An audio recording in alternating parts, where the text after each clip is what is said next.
கேழ்வரகு மாவு இருந்தால் போதும். சாக்கோஸ் ஃப்ளேவர்லே அண்ட் கேழ்வரகு பட்டன் சாக்கோஸ் செய்யலாம். அண்ட் ஹெல்த்தியும் கூட, இம்யூனிட்டியை பூஸ்ட் பண்ணும். அண்ட் லீனாக இருக்கிற குழந்தைங்களுக்கு கொடுத்தா அண்ட் வெயிட் கெயின் ஆவாங்க. வாங்க எப்படி செய்யலாம் பார்க்கலாம்.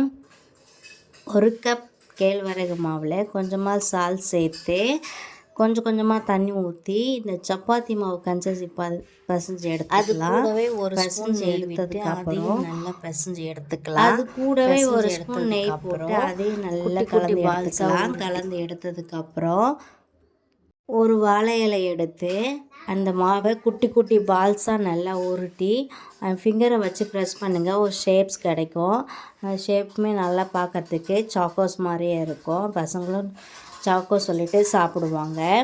இந்த மாதிரி குட்டி குட்டி பால்ஸாக உருட்டி எடுத்துக்கலாம். எடுத்ததுக்கப்புறம் ஒரு இட்லி பாத்திரத்தில் தண்ணி ஊற்றி தண்ணி ஹீட் ஆனதுக்கப்புறம் இந்த வாழை இலை எடுத்து வச்சு ஒரு 10 மினிட்ஸ் வேக வச்சு எடுத்துக்கோங்க. 1/2 கப் தேங்காயை நல்லா திருகி ஃபஸ்ட்டு தேங்காய் பால் அரைச்சி எடுத்துக்கலாம். அரைச்சி எடுத்து அதையுமே ஃபில்ட்ரு பண்ணி எடுத்ததுக்கப்புறம் இந்த பட்டன்ஸ் இருக்குல்லையா, சாக்கோஸ் பட்டன்ஸ், அது ஒரு 10 மினிட்ஸ் வெந்திருக்கும். வெந்து எடுத்ததுக்கப்புறம் எப்படி இருக்குது பாருங்கள். ஸ்ட்ரக்சரும் சூப்பராக இருக்குது.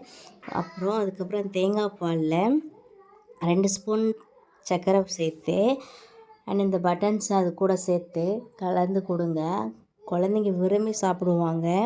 ஸோ வீக்லி 2 செஞ்சு கொடுங்க. ஸோ வீடியோ பிடிச்சிருந்தா லைக் பண்ணுங்கள், ஷேர் பண்ணுங்கள், சப்ஸ்கிரைப் பண்ணிக்கோங்க. அண்ட் பாய்.